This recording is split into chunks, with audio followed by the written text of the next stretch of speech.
Hello and welcome. Pussy, Mind and Soul is about everything in between and around business and spirituality. My name is Sophia Tome and I work as a coach for female empowerment. And something that empowers me, because it still is not exactly my comfort zone, is being photographed, is having my picture taken. Alessandro Sigismondi is today's guest, and he is a photographer and he also takes amazing videos of, in my opinion, the most amazing yoga people and brands on this planet here. And he built his brand not in months, not in weeks, but in decades. And so I was so happy to talk to him because I could really feel that he has a lot of experience and that he has a lot to share. And I hope that you enjoy listening as much as I enjoyed talking to him. In this conversation, we talk about integrity without rigidity. So how can we stay true to ourselves and at the same time grow and adapt? We talk about his path, of course, and as I said already, he has a lot of experience in all kinds of creative fields and yoga and consciousness and so he shares where he came from and where he is now, and I'm not gonna tell you more about it now because you will hear it from him in a second. We also talk about some really important things when you want to build your brand. One of them being able to say no. We talk about prices, we talk about failures, we talk about conscious content creation, and we also talk about one of my favorite topics at the moment, and it is taking your time to build your business. So that being said, I wish you a really, really inspirational time with Alessandro Sigismondi. Check out the show notes if you want to see more of his work. And I also really highly recommend the yoga content creation retreat that is happening very soon. If you want to go there, or maybe next year, you will see me there as well, because I think it's a super amazing concept. You can find it in the show notes and find more information and see if it's something that's interesting for you. For now, please enjoy the conversation with Alessandro Sigismondi. Say like that. Now I just called you out. Okay, accept. All right. Yes. The recording has started and I'm not alone. This is Pussy, Mind and Soul, an empowerment podcast for conscious entrepreneurs. My name is Sophia Tome and I'm not alone here, as I said. I'm with my new friend, Ale. His name is Alessandro Sigismondi. And welcome to the show. You said it. It's amazing. It's not easy. It was a first challenging task. And amazing. Yeah, nice to see you here, and excited from this chat we will have. And welcome everyone. So I've been following your work online since around a year, and I'm so happy that now I can ask you some questions. And so in the next hour or so, we're going to talk about conscious content creation. From my perspective, I mean, my mom just asked me, what are you going to do today? And I was like, I'm going to be in an interview with one of the most amazing yoga photographers on the planet. Oh, really? Oh, wow, I didn't know that. And so I want to know everything about your path, about how you build your brand, and about creativity, consciousness, about how to be self-employed with integrity. And let's start in the beginning. What did you do before you were taking these amazing pictures and before you became a content creator? How did it happen for you, and where did you start? Well, okay, I tried to, go quite fast, but basically I think the main steps were like that. So I think first step, it was probably when I was a teenager and I had my first camera as a gift from my parents, and was like still not a digital camera because I'm old. So it was a real, like a camera with film rolls and stuff like that. So I don't know if you ever used one. I mean, I remember once we had to buy the roll, and then you really have to dose the photos you're taking, because I mean, developing the photos cost money, especially for teenagers. I think it's a good school because you start thinking, okay, it's not much about trying to take 1,000 photos, just trying to understand things before and taking the right ones. So that was it. And then a big passion I had was traveling. So the first photos I was taking basically were travel photos, not the travel photos like modern Instagram influencers are doing now, like sponsored by resorts in Dubai and stuff like that. No, I was just backpacking in Southeast Asia and taking random photos. And I had my first, I think, Flickr and then MySpace account for that. So just this, to let you know, it was way before Instagram and Facebook and all this stuff. And then, I always had this creative buzz in a way, already. Felt good when I was creating something or doing something creative. So yes, even in my studying career at university, what I chose was science of communication, because I thought, it could be something where I could, do some cool job, like working in advertising or being a journalist. And maybe, at first I was thinking about the journalist, because I'm thinking, I do like this kind of war reporter, stuff like that. So I go take photos, write an article and stuff like that. Then it was the very start. And so I was studying the first years for that. And then I was starting collaborating with no, it was not a magazine. It was like, whatever, the press. And so the first time that I had to go there interviewing someone, just probably lost their son in that case, I felt, no, I can't do that. It's not the job for me. I really understood that it was not the job for me. So I switched, in my university path, I switched to advertising. So I started to become a copywriter, let's say, or what helps be a copywriter. That basically is the one, write, the copies, the text for advertising and the concept of commercials, stuff like that. So this is what I did for about 15 years when I finished my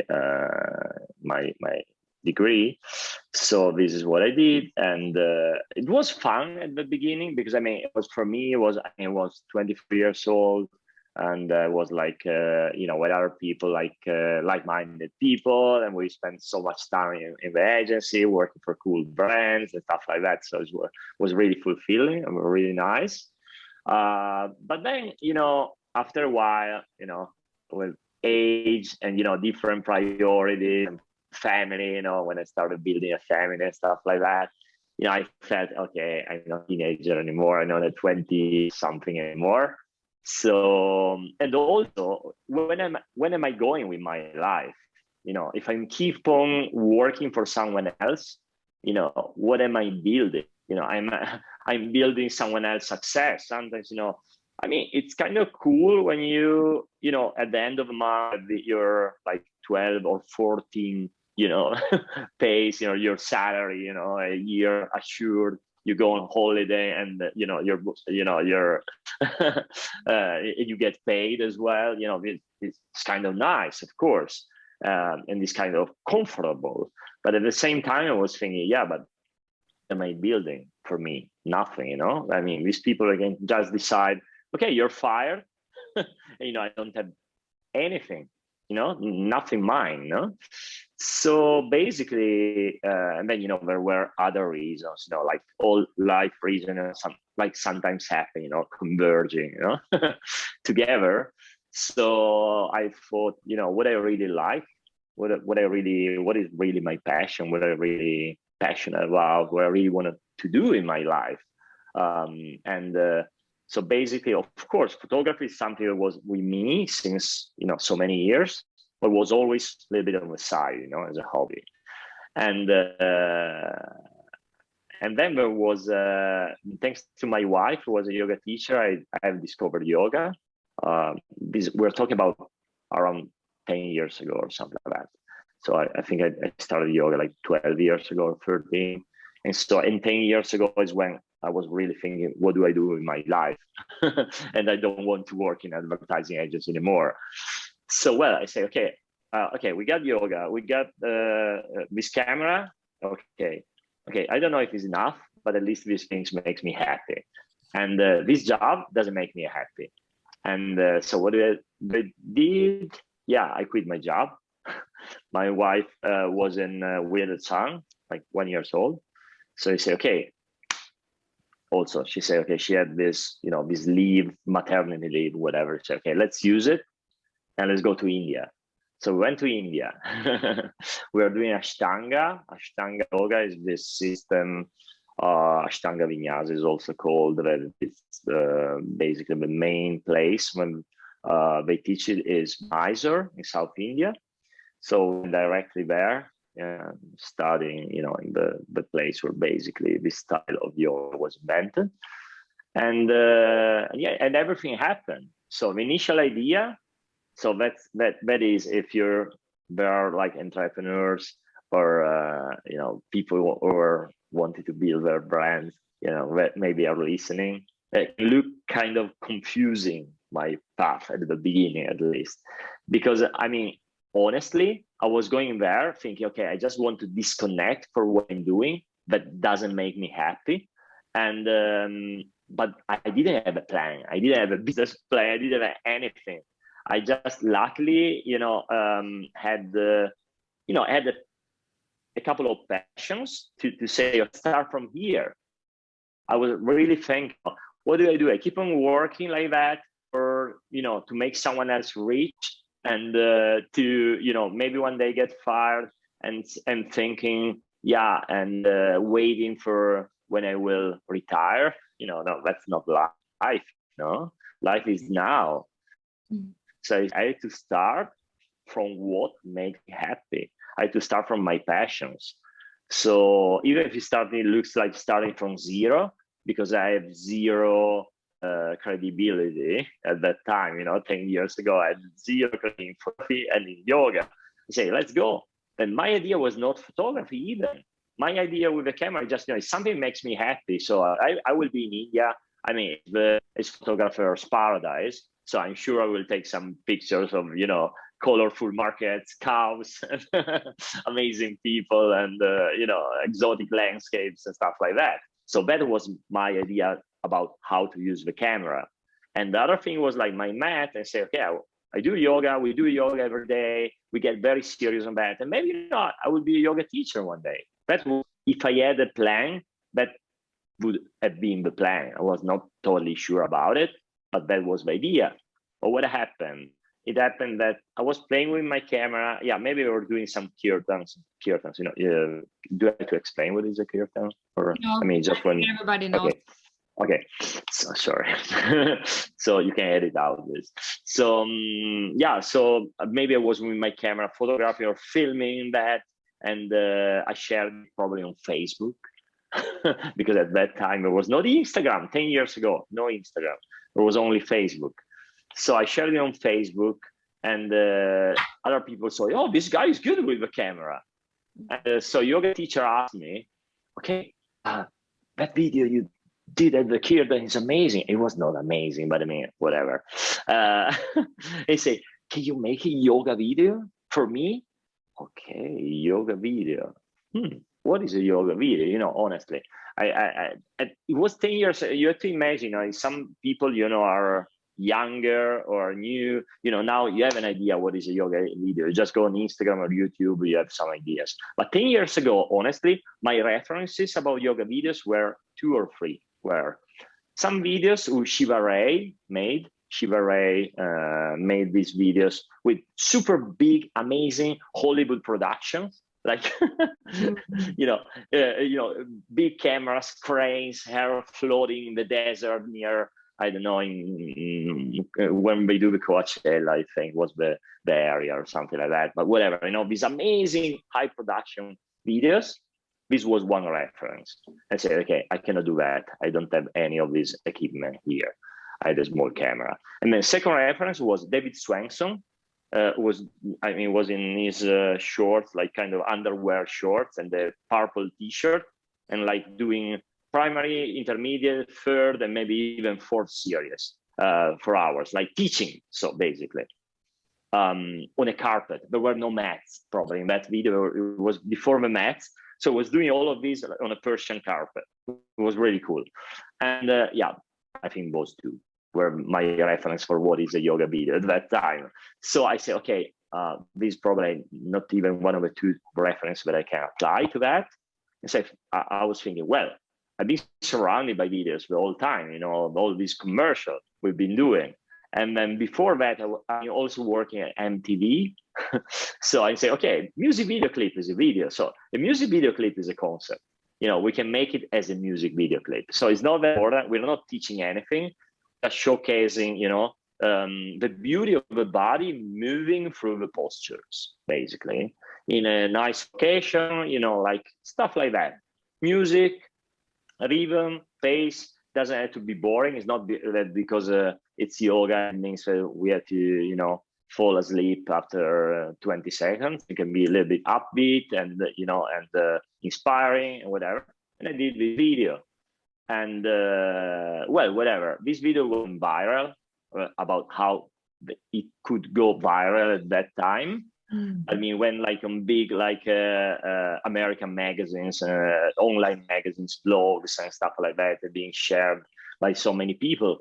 And people, for some reason, because I didn't even know we did it, because it was probably through the teacher that I filmed that this happened. So there was my email, my personal email, because my work email at that time was the job that I've been fired.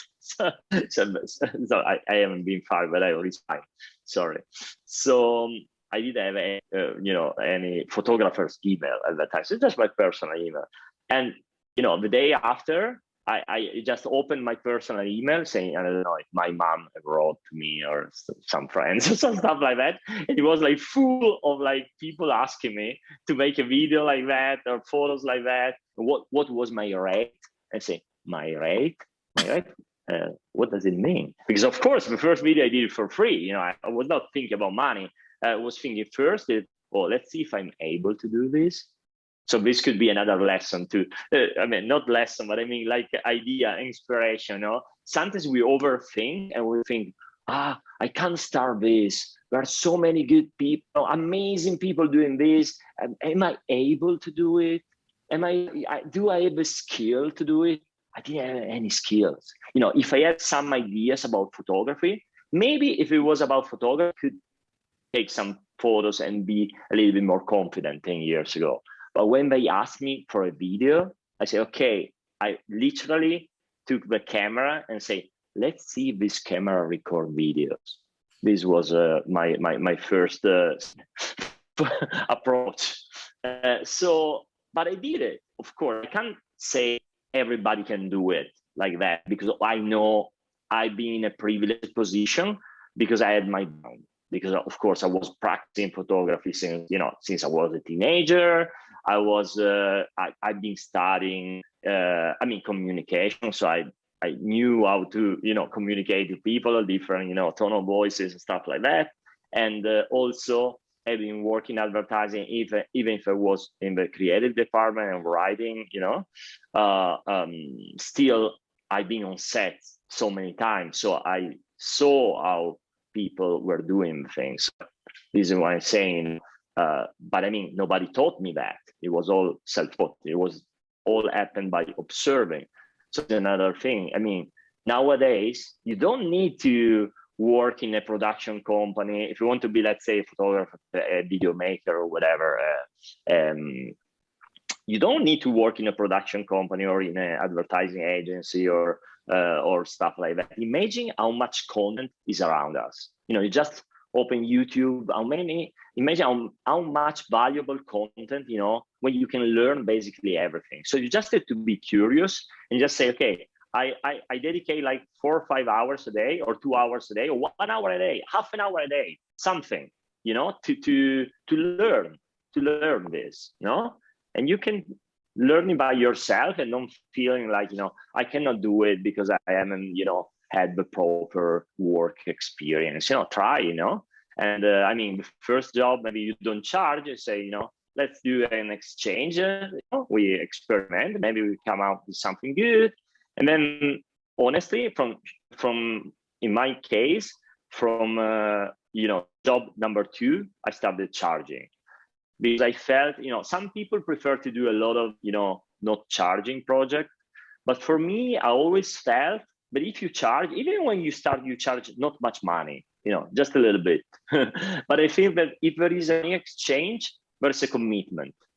You know, I would really love to transition to a world when we don't need money and we can have like other more, you know, better and whatever, more valuable way of, you know, of exchange what we're doing. But at the moment, I mean, money is still the easiest form, I feel. It's very clear, because, you know, you set the value of something, the other person accepts that value, and then, you know, what you deliver for the value, the person know what we'll get for that value. While if you say, okay, you're a body worker, so okay, so I will take your photos, so you give me a massage. But then, you know, you think, oh no, I took so many photos and that massage was only 45 minutes, and only the value is I don't know, 80 euros, and my value is 500 euros. So it's not fair. No, so I think money it's easier. I mean, you know, if you want, you book a massage with that money, you know. So this is what I did. You know, even when I was in India, and so I was still, you know, learning, like becoming better in that. I say, okay, my value at the moment is not much. I can't charge, you know, 2,000 euros for a shoot, of course, but I mean, I charge something. So there is a commitment from both. There is a commitment for me to be, you know, I'm really serious, but I mean to even more serious, and to show up in time, to content and everything. And there is a commitment to the person, from the person who hired me, to show up also in their best shape, you know, to do their hair, to come, you know, everything, you know, set up. Because otherwise, you know, what happened? You know, I say, no, I mean, it's for free. You know, I mean, I just overeat probably before shooting. You know, but who cares? You know, it won't be good. You know, it's just for free. You know, so this is what I did. So I keep on doing this. Well, basically, we've been spending. I think we've been really spending in India so much time, like 6 months a year for 4 or 5 years. We did that, and so I did these yoga videos and photos for all these.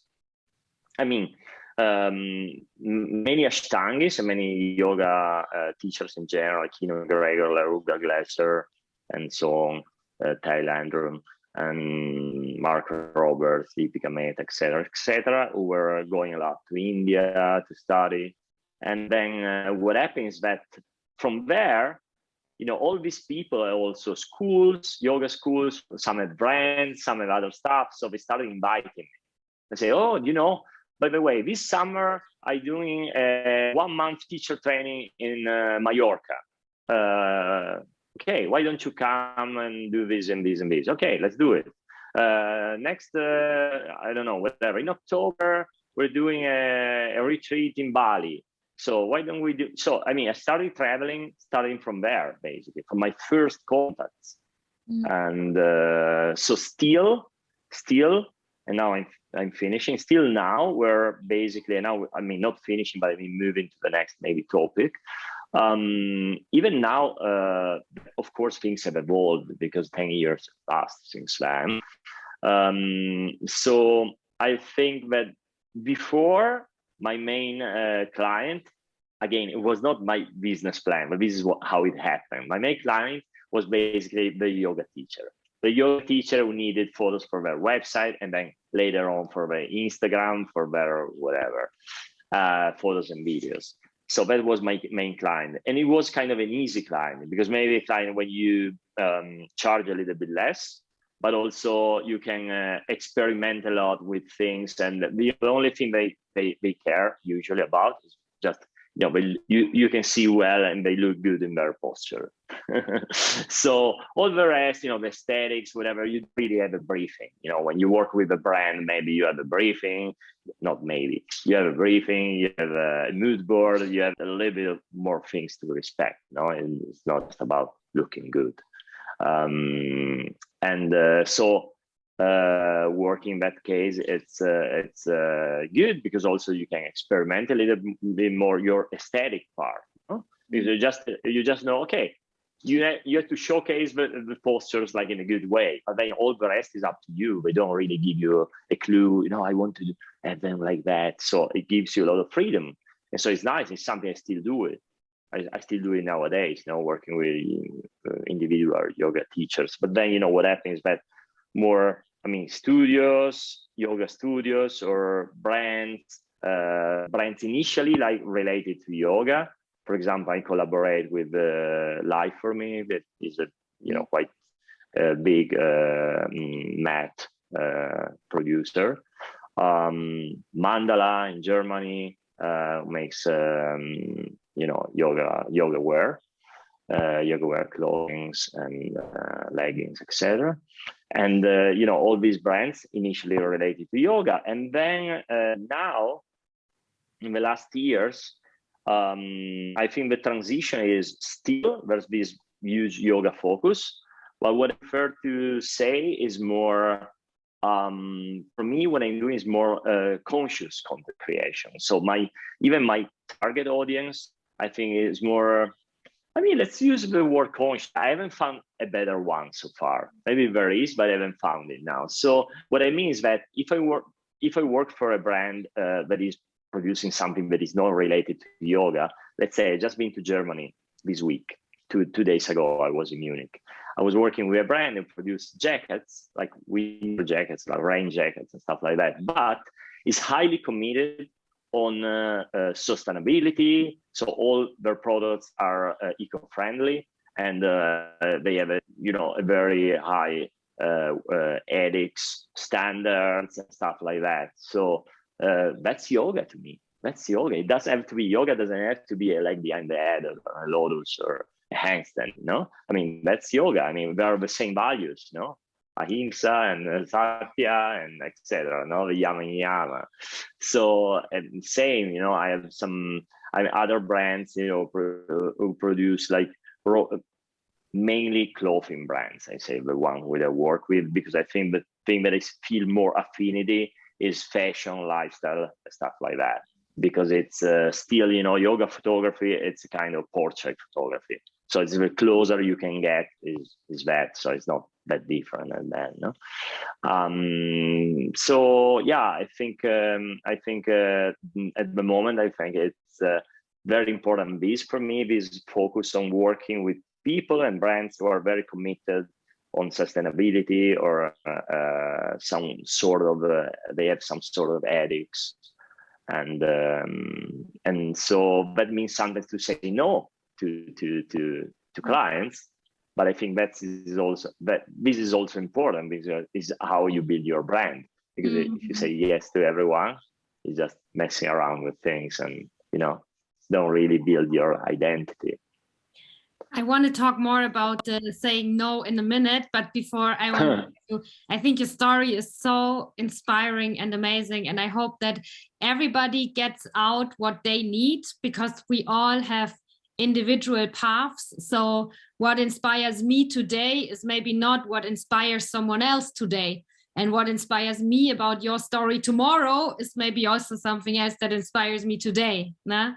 But today I wrote down a few things that I find very inspiring, and I just want to throw them in the room as well. So one of the things that I really appreciate about you is, you know, time, that we talk about a development over 10 years.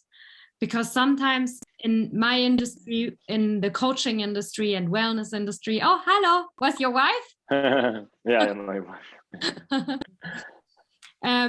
Yeah, it's, you know, sometimes I feel like people want to have it all and now, and we cannot wait, and we cannot enjoy the process and build something over time. And for me, it gives me so much trust to, you know, to hear someone saying like, yeah, 10 years ago I was lost and it came like step by step, and it's okay that things go like this, you know, that slow things can become something really great and really fulfilling, and nothing needs to happen from today until tomorrow so it's good enough.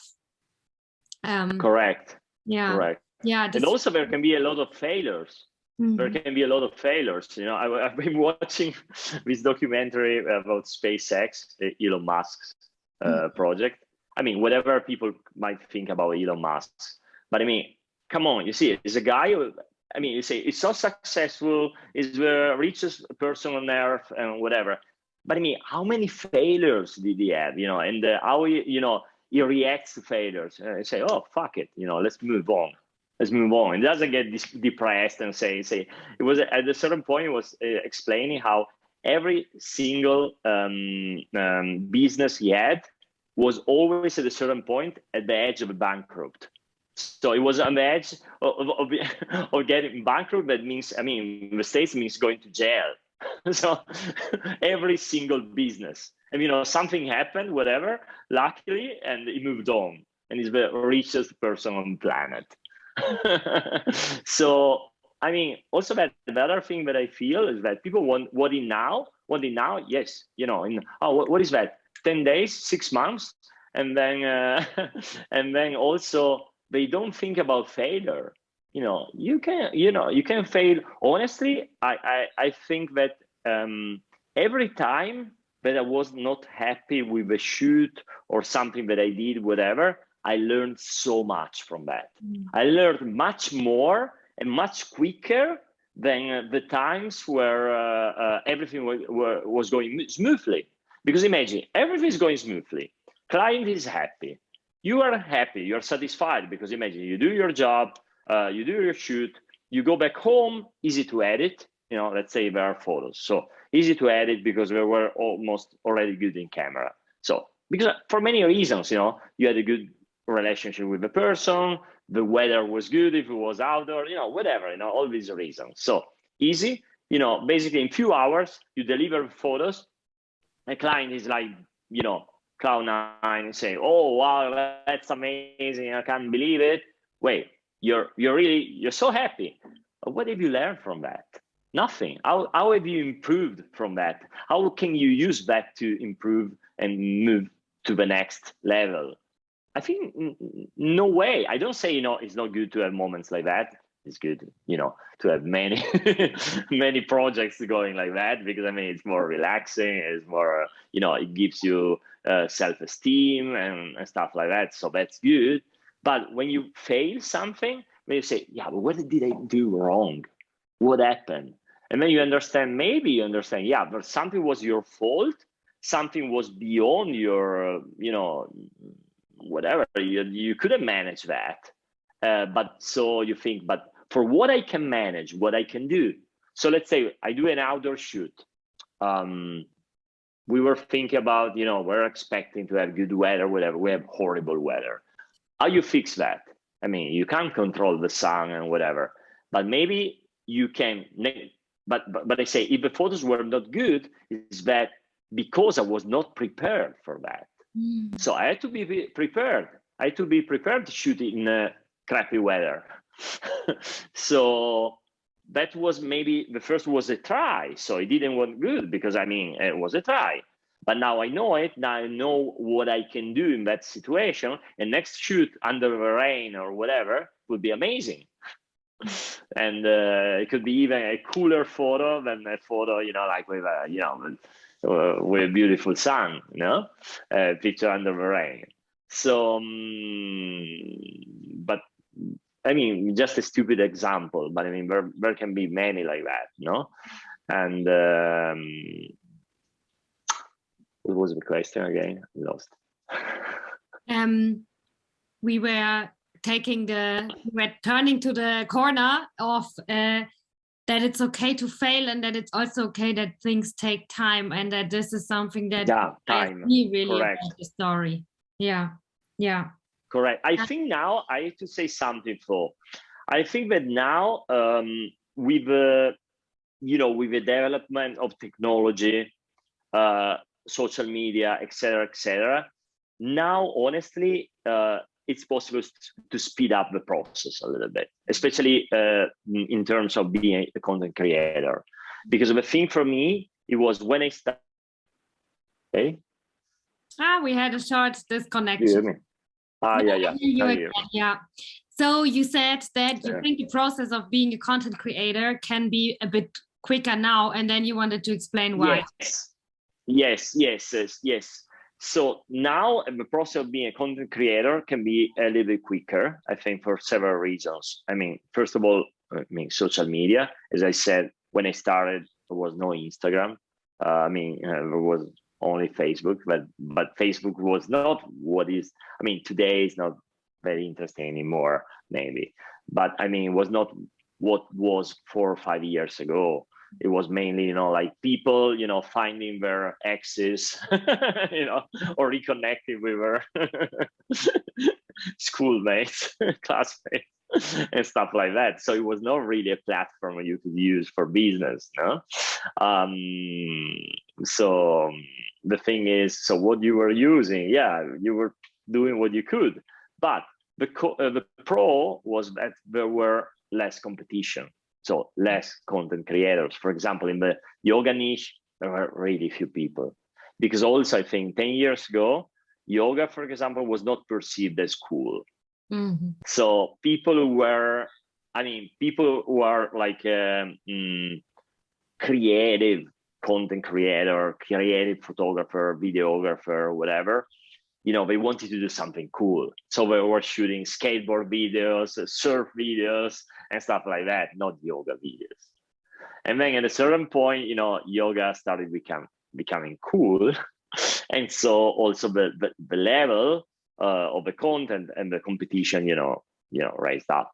Mm. So there are pros and cons in everything. So now there's more competition, there's more content. Sometimes you feel like, how do I grow my Instagram and stuff like that? Like, for example, I see nowadays, if I post a picture, like a single picture, I don't get any likes, any views, any nothing. What I notice is that I don't really like reels, but I'm doing mostly reels at the moment, because reels is the only thing that Instagram decided to boost and is boosting organically. So you do a reel that is kind of nice, it's kind of okay, it will work, it will go kind of viral.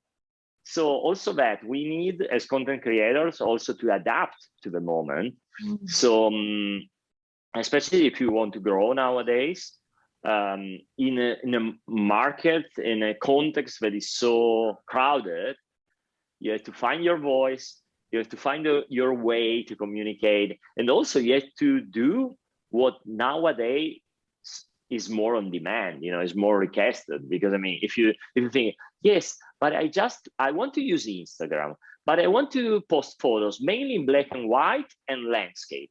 I love photos in landscape orientation in black and white, but at the moment, it's quite uneven that Instagram will boost you organically that type of content, because I want something light and colorful and possibly vertical in a reel or a video format.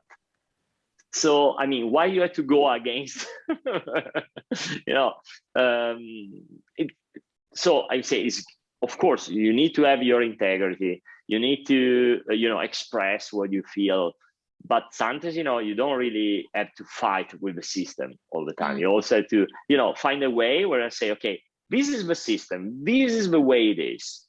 So how can I, do my part, and how can I, speak with my voice within that system? And for me, this is something that I really learned in my advertising years, because basically working in creativity in advertising is like you have, it's like you have a square like that, and you have to stay inside that square. And inside that square is unlimited. The possibilities are unlimited, but you have to stay there.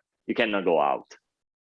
So you can do whatever you want, but there, you know, if you had to advertise a car, you have to remember it's a car, you know, and if it's an expensive car, you have to remember it's an expensive car. If it's a, you know, affordable car, it's a different tone of voice. Like you can do whatever you want probably, but you have to know the, you know, the rules. You can't say, okay, it's an expensive car, but I do it like, you know, if it was like an IKEA furniture. No, you can't do it as an IKEA furniture. IKEA furniture, there's another way of communicating. So this is what I'm saying. I think that I learned, you know, at that time, and I think they're still valid, even, you know, in the times of Instagram and social media, valid more than ever, probably. Yeah, I think it's gold what you're saying, because it's like this balance between keep your integrity and follow your passion, not what's cool. And eventually maybe your passion becomes cool. That's amazing. But also, this is what, exactly. And also I think one of the things that made you really successful or brought you where you are right now is your openness to transition. It's your openness to change, because this helps you grow. Now, you could have also stayed with just shooting yoga teachers, and then you wouldn't work with brands. Nah? So even if you're in a nice place now, the next thing can also be interesting. Nah? I think you also figured out really well to stay true to yourself and always transition and grow. I think it's important. First of all, I mean, also this is something that I think is within my nature in a way, because I get really bored about things, about everything. You know, after a while, I mean, in anything like that, since like, you know, when I was in my teenager years, I was like learning guitar, and then, you know, I say, no guitar anymore, you know, and stuff like, I've always been like that with girlfriends, you know, always been like that. So after a while, I get very bored. I get very, first of all, I'm so excited. I say, oh, this is, that's amazing. And then, you know, so routine makes me really bored, you know, so I can't keep, of course, you know, doing this as a business, I need to have some methodology. I need to have some structure, of course, but I can't keep it more, you know, like same, you know, let's say I have 2-3 clients, but I have contracts. And so I know I have a certain amount of work from them, but I could have more than that about like fixed clients, because then it would become again, like before, you know what I mean, working for others, and that's all. So I want to keep, you know, my freedom, also the thing I find really exciting as a freelancer, the thing, and, you know, there's always something new, you know, someone new contacting you, and also having the time to start doing things for myself. For example, I started to do like to print art photos. I started to do content creation workshops and retreats. And this, you know, it's about, for me, I don't really see a difference between like working for others or doing things for myself, because also, you know, when I work for others, I have to say, I think this is very important. This concept is very important.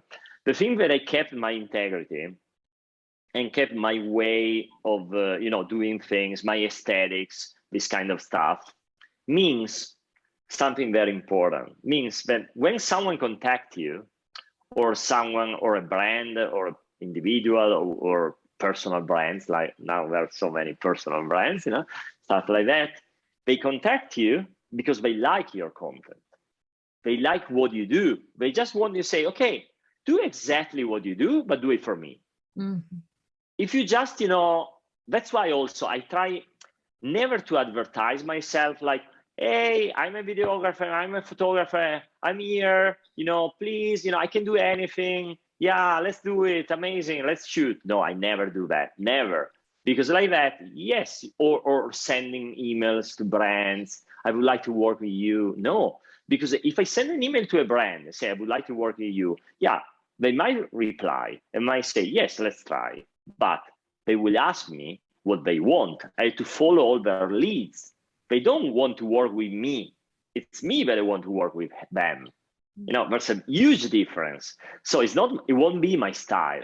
It won't be my way. It won't be whatever, you know. It's just to say, okay, let's try if we can replace our photographer because it's too expensive, you know, stuff like that, no? So let's try it. So they asked me to do probably the exact things that we're doing with their photographer. Mm-hmm. But is it building your brand? Yeah, not really, no? So if you keep integrity, it's not just something you say, oh, I do this for some special reason, but it's also, I think, an important part of brand yourself, because you have your style, you have your way, and it makes it so much easier because people contact you really and say, okay, do your thing. Mm-hmm. Just do your thing. And usually, you know, you keep on doing your thing, you do it with them in, so they already figure it out, you know, how it can look when it's, you know, them or their clothes or their brand or their whatever instead of someone else. And, you know, in general, they're happy. You don't have to meet their expectation, execute any kind of things, no? I had this, so I did some music videos as well, no? And these music videos were mostly, you know, like, for example, I did this, I don't know if you know, Cello, Power is Here Now. Power is Here Now. It had this amazing song. I did the music video, the music video for her. Oh, that's amazing, yeah. Yes. And imagine that it was during lockdown. I mean, she was in UK, there was lockdown. I couldn't film her. So I filmed her, like I told her how to film herself with a phone. And then I mixed her with images I shot in France because there was no lockdown at the moment in France. So I went to France, I filmed with a couple of dancers, with some stuff, and mixed it together. But just for saying, you know. But then after that, you know, I did other music video clips, whatever. I had this guy, rapper, who contacted me, wanted a music video. I don't know. I think he just contacted me because he needed someone in my city, and not because, I mean, he liked what I was doing. I was probably searching for, you know, videographer. He found me through Google or whatever. I said, okay, why not? Oh, cool, I love music videos. So I say, can you give me some references? Maybe, and basically references were like that. These like 4 or 5 girls doing twerking with him alone. You know, there was him as a guy and 4 or 5 girls, and with champagne and money should like come down, like, you know, like raining. And then at a certain point, he had to figure it out if he could rent a Lamborghini or a Rolls Royce, but we should have one of the two. You know, and coming in, it was not clear what the Rolls Royce should. If it was a Rolls Royce, maybe he should have sit on the Rolls Royce, or the other option was a limousine with twerking on the limousine and him with champagne and money. The money was always had to, you know, rain down and whatever. This was very important. But what we needed in all the refrain was the money coming down. That was important. I said, no way. I thought, no, sorry, you know, no way. So first I tried to make it think, and I say, because also he mentioned other ideas, was not the only idea. So he mentioned other ideas, this idea of using, how it's called, paintball, this kind of thing that you shoot each other. It's called paintball. Maybe. Paintball. I'm not sure. Paintball, no?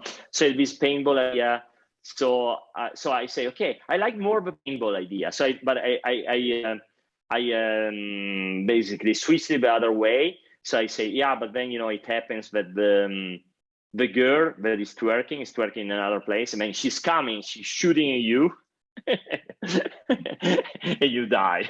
It's so cool. I say, so we reverse the thing. So the woman is the power, no, in this case, you know, it's all because you want, oh, so it's to be all like guns and money, you know, yeah, but she kills. It's cool, you know, the singer dies at the end. You say, no way. No, come on, so forget it.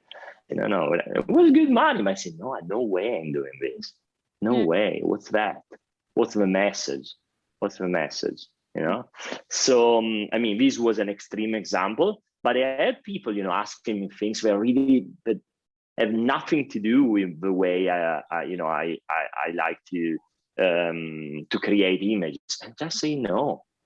And honestly, even say, I know this guy. I even help them. I say, you know, I know this guy is really good at doing that. I like to, you know, to connect and do stuff like that. So I say, no, forget me. You know, go to this guy. Is doing this kind of stuff. So you will you will get along well together. So yeah, saying no is really important, nah? And have you learned being able to say no also through failure? Was it in the beginning harder for you to say no because you're just happy to get anything, or how was it? No, because at the beginning, no, it didn't happen like that. Because at the beginning, not really for again, not really for a business plan or some big decisions, but because it happened like that. At the beginning, I was only shooting with yoga teachers. I was so much in yoga, and I mean, it was impossible that someone asked me something I didn't like. I was just, it was perfect. So, and when I started working with also brands or other stuff, I mean, even in fitness is a little different. So sometimes, when you do something for a personal trainer or a gym or whatever, it's a little bit different. But also in that case, all the time that I did it, because we were like conscious gyms or conscious personal trainers, who didn't want just to have something when you see someone on steroids, like pumping on iron, They wanted to show something. I did even things for bodybuilders, whatever, but when you could see a little bit more, all the, I mean, anything can be a spiritual practice. It doesn't have to be yoga. A runner can do a physical spiritual practice when he's running. It's all about focus and commitment and how you set your mind. So I notice when people contact me also from other doing other activities or rather than yoga, they are attracted by this body, mind, spirit connection, that probably they see in my work and they want that. So again, it's not that everybody from this world they contact me. It's already someone who likes that kind of approach. So this is it. So when I had to say no, it was already, it's in the last years, basically, when I started to work not only with yoga teachers. I have another question that comes a bit from what we talked about before we were recording. So you have looked at women for so many hours and exactly how they move their body. And for me, being in a yoga practice or in a yoga position is also like, it's a vulnerable place because it's a place where there's union.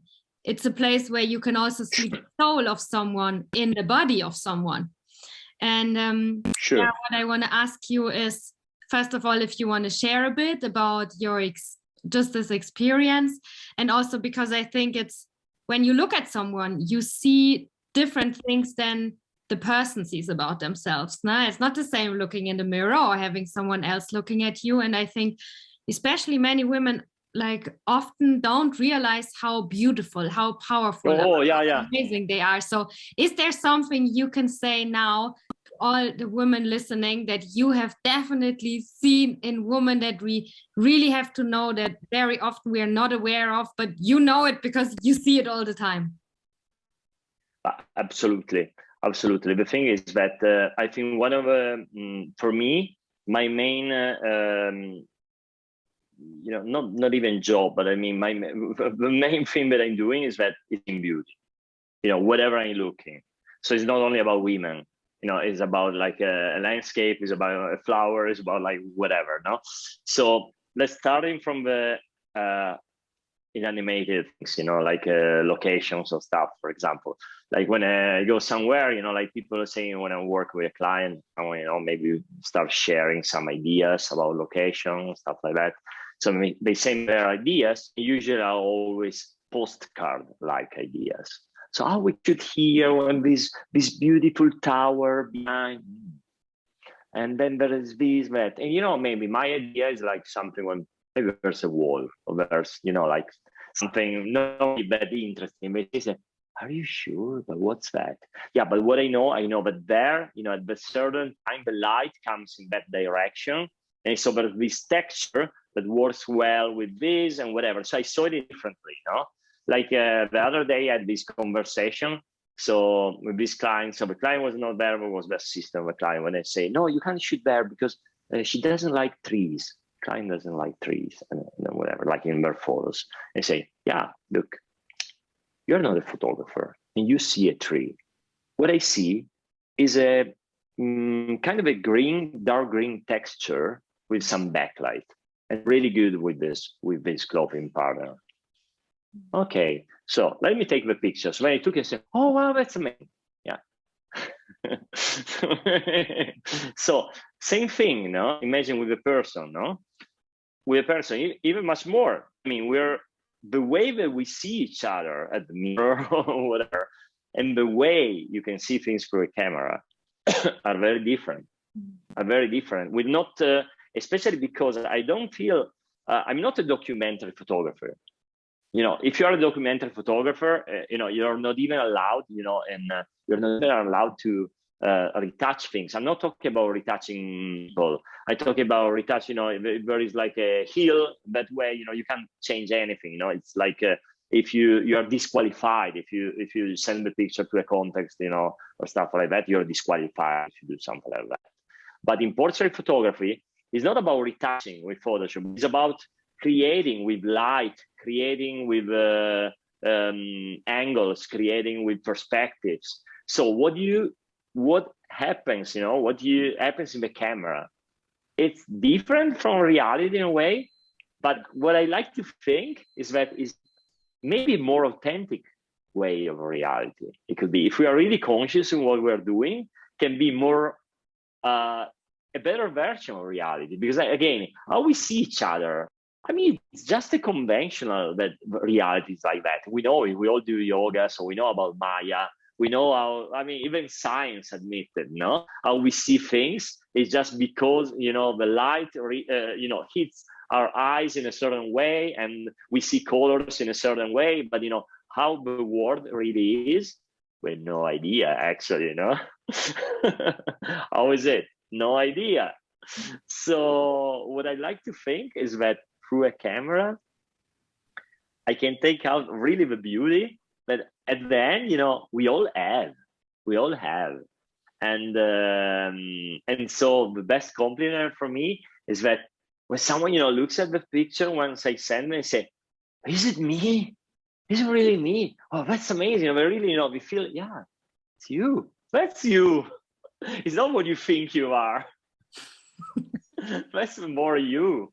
It's not that this is fake or whatever. This is you. And then, you know, if you think like you're someone else, you know, it's your perception. It's all a lot of things. But I mean, seeing beauty is very important.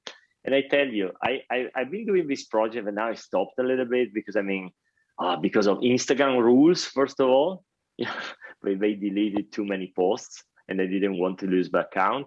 And also, I mean, I've been really busy with work. It was called The Sacred Body. So it was basically a lot of art news.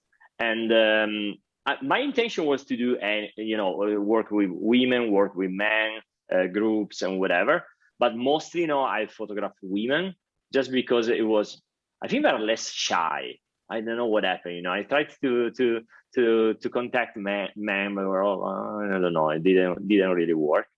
But and also that I think was really, yeah, was really nice, and really, I mean, it's for me, it's I mean, it's not a mystery that if you see nudes, it's a way, you know, I mean, painters probably here, sculptures, you see, you know, Greek sculptures and you know, Renaissance paintings and stuff like that. It seems forever that artists play with that, because if you think about it, it's like, is the more the body is the more in a way simple, but in the other way mysterious also, and beautiful canvas possible, and there's nothing added, no, or no, you know, like you know, now, you know, with this you have this, you know, it's something more that takes out that tension, no? So I mean, that's really interesting, no? I think, and it's really, and also to me is always being like, you know, sometimes it's funny because I mean, I receive every time that I was posting on Instagram, I mean, some safe photo, but you could understand, the person was naked. I received some messages from some guys, telling me, how do you do that? How do you keep your cool while doing that? I was not, at first I was not even understanding, because for me, it's like, I'm so much into the process of creating the images that I can't really think about anything else. Apart of the thing that also that depends on the culture. I know in Germany, in Germany you go to the sauna, like a mixed sauna, naked and whatever. It's very normal, no? In other cultures, it's not like that. So I can understand. Mostly, I received these comments from people from India, or I have many followers in India. So I really asking, how do you do? Or the question was, how do you do? Or can I be your assistant? Usually, these were the two. I say no, probably no.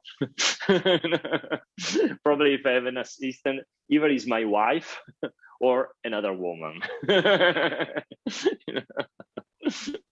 But that's also, I think, a way that I think for me to see in beauty and to respect also beauty, that is very important. What else? Yeah, you just talked about your wife, and this I also find very interesting.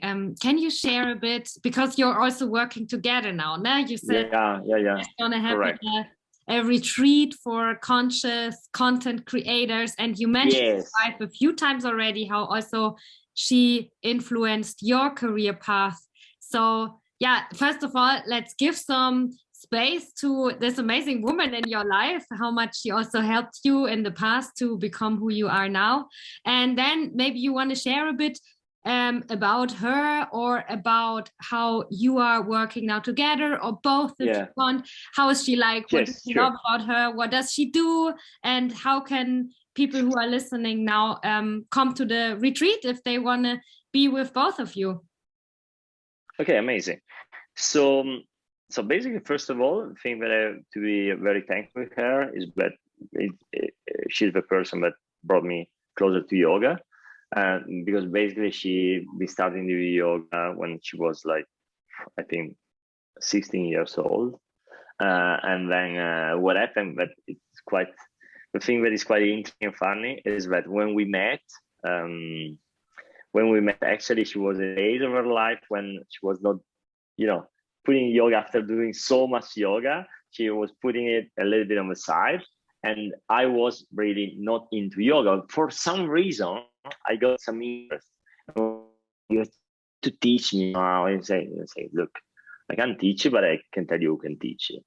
And because at the moment she was not practicing, no? And when we met, so I say, I can teach you, because yoga is something you have to practice, teach.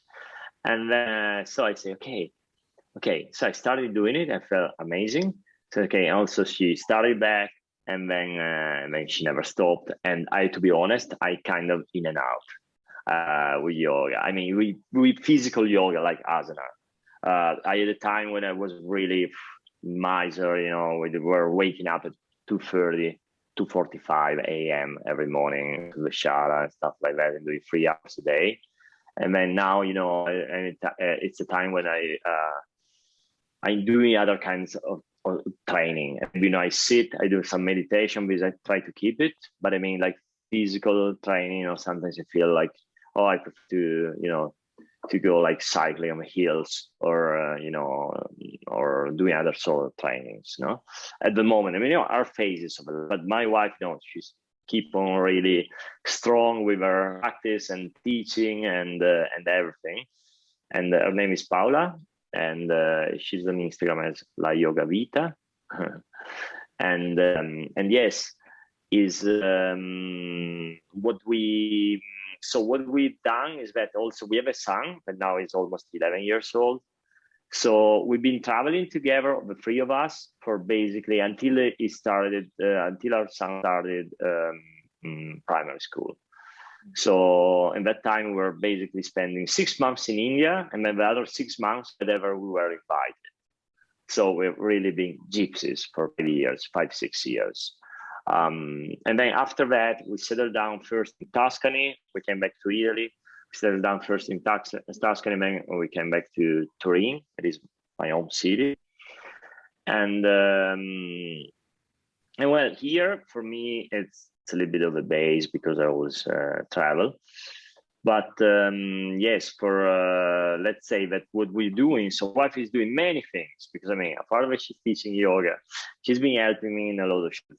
But she would have helped me even more if she has also to look after her son.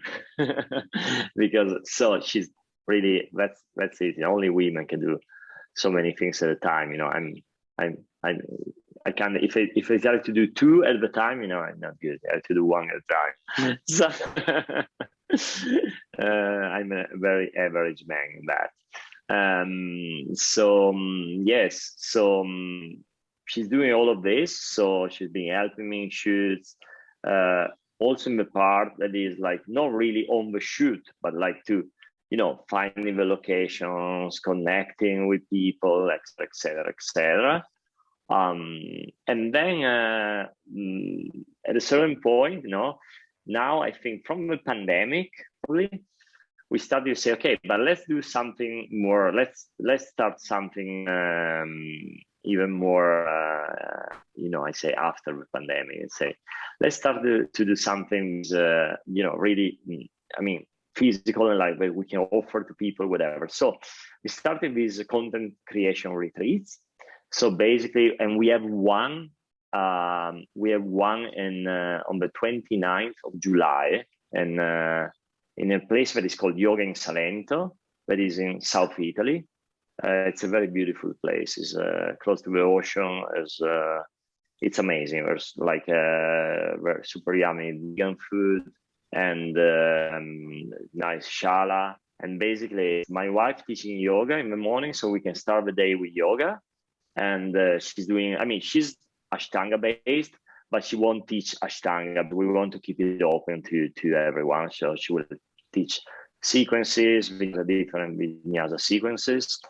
And then we're doing a content creation. That means in the morning, after the class, we're doing some theory. So I really like, we did another one last year, was a success. And it's the way maybe you knew about me, because there was Juliet, I mean, who came to the retreat, and so you saw the pictures I took of her probably, and yes, and so let's say after the yoga class we're doing some theory, and I really keep it open. Like last year, for example, when I did, you know, of 15 people that were there, like let's say 2 person camera and the other had their phone. But when I teach even now, I've been to the States, in Miami and Atlanta. I've been teaching 2 workshops, 2 content creation workshops, and also there people were mostly with a phone. But I mean, unlike, you know, an iPhone or whatever, like a new generation phone, it's a great camera. And also what I explain is like the rules that are behind creating good image. You know, it doesn't matter if, I mean, whatever. You're shooting with something this big or something this small. Not really. You know, it's more about the you know, the mindset you have. No, so we'll teach these things in the morning. Then we have a yummy breakfast. We have some free time, and then in the afternoon we really do photo shoots. We experiment. Like I take photos of others. People work in pair and take photos of each other. You know, it was so much fun. And then also we improvise on the program, because last year I say, okay, but come on, we can do it in some places in the afternoon and it's fine, but we had to do a sunrise and the sunset. So one day we woke up at 4:30 and we went for sunrise. We had these amazing pictures at sunrise at the beach. Another day we did a sunset in a lagoon. So, I mean, we just explore the places there. I mean, I've been in this area since, I don't know, 10 years. I know it very well. So we are really going explore hidden beaches and hidden places. There's an amazing lake. Used to be a mine or something like that, a bauxite. It's like this kind of mineral. Looks like being on Mars. Seems like being on Mars, because all the like there is this red dust, and the water is like turquoise blue. So it's crazy. Yeah, it's really amazing, really nice place of you know, in Italy, and not that I mean, it's well known, but it's not that, you know, well known like Florence or whatever, you know. So it's also something people can discover, you know, and find, you know, something a little bit more unusual. Yeah, so we're doing that for a week. Yeah, and this is a big yeah, I really can't wait, because the last year was so fun, but I think this year will be even better. Yeah, it sounds like such a cool project. It sounds so cool. And I mean, I also practice more and more to model or to have my picture taken for my personal. So come, so come.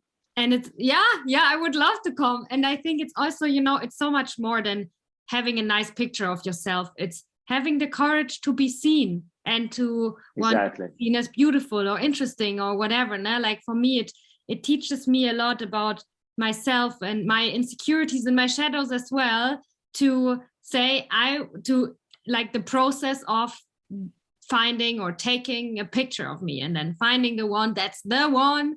And yeah, so I can only encourage anyone who has a business or who is an entrepreneur, if you're a yoga teacher or whatever in the field of consciousness and spirituality, it's more than just marketing, so people know who they are from. It's personal development. Yeah, correct, absolutely. Because honestly, I won't teach like you know, the tricks to beat the algorithm or stuff like that. I mean, you can go on YouTube and you find all of that. So honestly, it's not about that, or the tricks to make your Instagram reel that is more will get plays than other. You know, I think there are things that is important to learn behind that are not only about how to use a camera, but also about yourself. And I think also mixing the thing with yoga, you know, opens your body and your mind at the same time. So I think what I noticed last year is that when I was doing the class, right after the yoga class, people were still sweating, because I mean, we're like intense classes, no? So people were open and sweating and whatever. And it says, doing that, people were so receptive. They could understand things like that. But, you know, so easy, no? So easy, no? The brain was really functioning so well, no? And also, as you said, also self-acceptance. When you practice daily yoga and you eat clean and well, change. So you accept more yourself, because sometimes you accept not much yourself because maybe you're not happy with you're doing to yourself. So if you do good things to yourself, you're in a very good, amazing, you know, position to be open and receptive, and like you also show up with the best version of yourself. And I mean, if it's not the best version, something is like the not very best version, it's also okay, and also okay to accept it and have it. So what I will do this year, I want to take like a before after picture, taking a picture of people when they arrive, just arrive, then the people at the end of the week. And just put them together and see the difference. Yeah, I think it would be amazing. So obvious. I think it would be very obvious the difference. Yeah, Alessandro, oh my God, it was so nice to talk to you. We could continue. Yeah, likewise. Forever. Yeah, I'm sure it's not the last conversation we have. You're always welcome to come back in a year or in 10 years. We're going to talk about all your transitions and all your growth. Who knows what I've been doing. Yeah, it was such a pleasure with you. I love how you laugh. You sometimes you laugh and you really laugh from your heart, and it was so nice to be in this conversation with you. And before we say goodbye to everyone, I also want to give you the opportunities. There's something else that you like, maybe a sentence that you remembered before, but then you didn't say it because we were talking about something else. Is there something else that for just this conversation today is really important for you to share? Sure. Yes. So, I mean, there are like 2-3 things, but maybe summarize everything is about don't be afraid to be yourself. first of all. And before, don't be afraid of being yourself. Make some inner job just to realize and understand who is yourself, because I mean that's the most important. Because first of all, you need to know who you are, and that requires some work, because we think we are someone or something. So first of all, we understand who we are. Then when we're there, I say, okay, I'm that. Okay, just be that and don't be afraid. And this will reflect in everything you do. If you are a content creator, will reflect on that. So it's fine. Study the work of others. It's fine. Look what we're doing. Follow the tips. Come to my workshops if you want, whatever. But be yourself and do your thing. And stay. Keep your integrity. Keep your integrity, and this will pay off. It won't pay off in 2 months. Not 6 months, not even in a year. But I mean, a brand is not built in months, it's built in years, and really after 10 years, you will have something. People will talk about you. That is better than, for example, maybe it's possible they do the viral thing, and after 2 weeks, people, they talk about them. But after 3 weeks, they're forgotten, So slow and steady is better. Slow and steady. Yeah, these were amazing last words. Thank you so much for being here. Please say also a really nice hello to your wife. And if you want, also to your son, tell him the daddy is doing Yeah. And sure. Enjoy the rest of the day. And thank you for listening to everyone. Amazing. Thank you. Thank you, everyone. Ciao. Thank you for listening. I hope this conversation really inspired you, and I hope that you are taking some things out of it that are helping you to build your brand, to find out who you are in this world and how you want to contribute to planet Earth. And if you want to share, I would be super happy to hear from you. You can message me on Instagram, sophiatome_coaching. Let me know what you took out of this podcast conversation. Check out Alessandro's work, of course. Maybe the yoga content creation retreat is interesting for you, but only if you want really amazing pictures being taken from you while having an amazing time and growing into your best self. Sign up only then, you can hear me in the next podcast episode. Bye!